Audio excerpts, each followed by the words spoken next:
Dans un de ses premiers livres, Gustave Thibon raconte qu'un jour il avait prêté Les travaux et les jours du poète grec Hésiode à un vieux paysan de ses voisins, et, qu'en lurant dans l'ouvrage, ce dernier avait dit « C'est curieux, mais ces paysans qui vivaient il y a plusieurs millénaires pensaient et agissaient exactement comme nous il y a quelques années.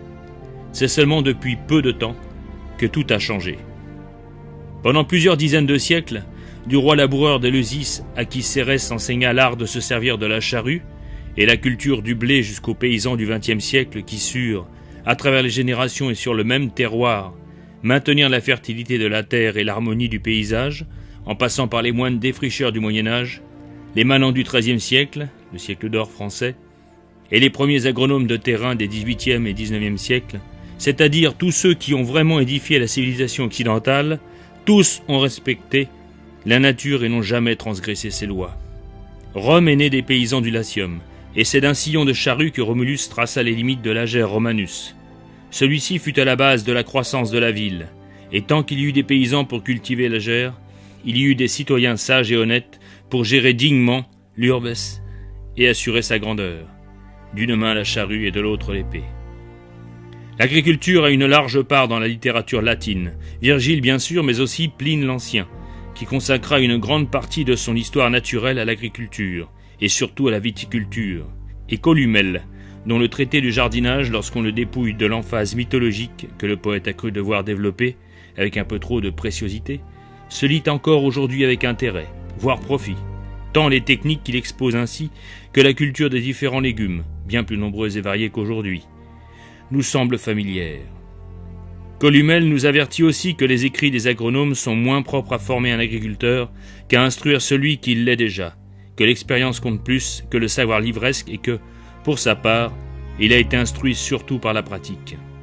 José Maria de Heredia a lui aussi joliment célébré l'Ager Romanus, en quelques sonnets réunis sous le titre Horterum Deus, où le poète souligne justement la relation naturelle et obligée, de cause à effet, entre la qualité du travail agricole, l'honnêteté et l'aisance de la famille paysanne. Les fils sont beaux, la femme est vertueuse, et l'homme chaque soir de marché fait teinter dans sa main les deniers d'argent clair qu'il rapporte de Rome. Puis vint la décadence. Rome s'écroule sous les coups des barbares, certes, mais ceci ne saurait faire oublier l'effondrement de l'intérieur, dont la première cause est l'abandon de l'agriculture. L'Ager Romanus, cultivé avec amour par la famille évoquée dans les vers de Heredia, fait place à des grands domaines livrés à des intendants cupides et cultivés par des esclaves irresponsables préfigurant au-delà des siècles le kolkhoz soviétique. Tandis que les campagnes se dépeuplent, les villes et surtout la ville croissent démesurément. Y afflue une population instable, désœuvrée, manipulée, assistée par un État bureaucratique à l'image d'aujourd'hui. Les mœurs se corrompent, la natalité s'effondre, et alors, mais alors seulement, les barbares portent le coup de grâce. Mais voici la Renaissance, et quels en sont les artisans, les moines qui reprennent à la friche les terres abandonnées, et en même temps évangélisent les barbares, moines défricheurs des âmes et du sol. Tant il est vrai qu'agriculture et civilisation vont de pair, et cette dernière atteint maintenant son sommet avec la chrétienté. Avec l'agriculture renaissent aussi les structures politiques qui assurent l'ordre, l'empire carolingien est l'état rural par excellence, où la vie spirituelle, politique et économique s'organise autour des villes, centres d'activité agricole, donc de civilisation. 400 ans plus tard, la France connaît son siècle d'or avec Saint-Louis, siècle de paix où l'agriculture prend son essor. C'est l'affranchissement des serfs, les progrès techniques, l'organisation des communes et des paroisses, les grandes foires de dimension internationale, les conditions de vie s'améliorent. Les chaumières encore mal bâties contiennent des bahuts, des lits, du linge dans des coffres solides, et sur la table, le porc et la volaille alimentent les familles où règne la bonne humeur et la gaieté. Voilà vraiment que la France paysanne explose. La paysannerie est la source vive où se renouvellent sans cesse les élites, mouvement ininterrompu pendant des siècles, qui caractérise la société d'Ancien Régime. C'est pourquoi, avec la disparition de la paysannerie, la société cesse de se renouveler et s'étiole. Mais de nouveaux malheurs accablent la France. La guerre de 100 ans et les campagnes livrées aux grandes compagnies. Après un siècle de paix relative, de Charles VII à François Ier, vint la plus grande catastrophe européenne avant la Révolution française, la Réforme. Luther, fléau de l'Europe, après avoir fait massacrer des milliers de paysans en Allemagne, allume en France la guerre civile dont les paysans furent les principales victimes. Mais de nouveau, c'est le redressement. Henri IV, Sully, Olivier de Serres. Le seigneur de Pradelles est un huguenot modéré, qui essaie de toute son autorité d'arrêter la guerre civile dans son Vivarais natal, qui s'est donné à la Réforme, et ne désarme pas, malgré l'édit de Nantes. Et c'est un peu l'échec de ses tentatives de conciliation face à des adversaires fanatiques qui le fait se replier sur son domaine de Pradelles, où il s'adonne à l'agriculture. Ce vaste domaine, fondé en 1284 par Philippe III le Hardi, devint alors un véritable laboratoire d'agronomie, non pas à la manière irresponsable dont l'INRA fait ses expériences avec l'argent des contribuables, mais à la manière du bon père de famille qui fait fructifier son domaine et considère que la campagne est le seul endroit où l'on peut pratiquer l'art de vivre honnêtement.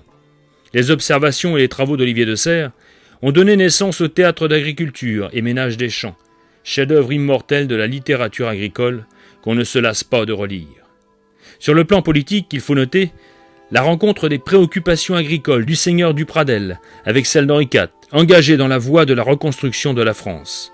Cela illustre un de ces rares moments dans l'histoire où l'intérêt porté à une activité fondamentale converge très exactement avec la politique d'un gouvernement.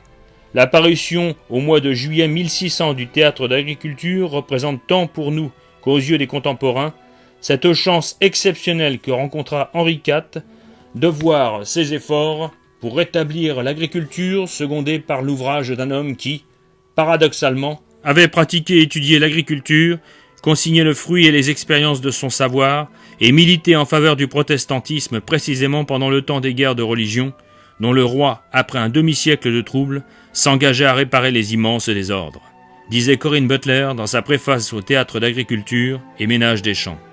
Il est très rare, en effet, qu'un gouvernement français s'intéresse à l'agriculture sans arrière-pensée, uniquement parce qu'il considère celle-ci non seulement comme la source du ravitaillement, mais aussi comme la pierre angulaire d'une société harmonieusement organisée.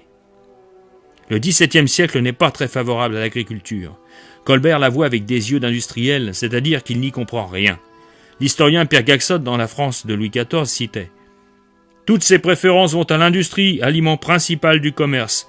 Mais pour que l'industrie française puisse lutter contre l'étranger, il faut que les salaires soient bas, c'est-à-dire que le pain ne coûte pas trop cher et que les paysans ne s'enrichissent pas trop vite. Avec 300 ans d'avance, on dirait le plan Rueff-Fermand. L'agriculture retient à nouveau l'attention des élites dans la seconde moitié du XVIIIe siècle, avec l'école physiocratique, pour qui toute richesse vient de la terre. En Anjou, on garde le souvenir du marquis de Turbilly, qui rénova l'agriculture du bourgeois. Après la Révolution et l'Empire, premier génocide paysan avec la Vendée et les guerres impériales, la Restauration, la monarchie de Juillet et le Second Empire sont marqués par l'intérêt que portent les propriétaires terriens à leur domaine. C'est l'époque de l'anglomanie, et l'on introduit des races anglaises, bovines et ovines, réputées devoir améliorer le cheptel national.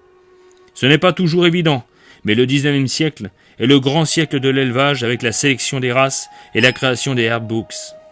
Une fructueuse collaboration s'établit entre propriétaires et métayers, et à la veille de la Grande Guerre, second génocide paysan. La France est une grande nation agricole, et grâce à l'agriculture, une nation riche. Et maintenant, la politique agricole de la Ve République est devenue nettement anti-paysanne, tandis que l'industrialisation de l'agriculture transformait la société traditionnelle et aussi l'environnement par la destruction des bocages, la pollution des eaux, la disparition irréversible d'espèces animales et végétales. Voilà aussi des effets de l'abandon de l'agriculture naturelle, dont on ne mesure pas encore les conséquences et qui peuvent se révéler terrifiants. Ce n'est pas sans raison que la communauté économique européenne a commencé par s'occuper de l'agriculture, pour la transformer en industrie, en faire un objet de commerce international et supprimer les paysans. Évoquant les 30 ans de la CE, Yves Daoudal écrivait « Cette fameuse politique agricole commune est en effet quasiment synonyme de CE, donc d'Europe. 88% des dépenses communautaires concernent l'agriculture. Et malgré ces énormes dépenses, le revenu agricole continue de baisser.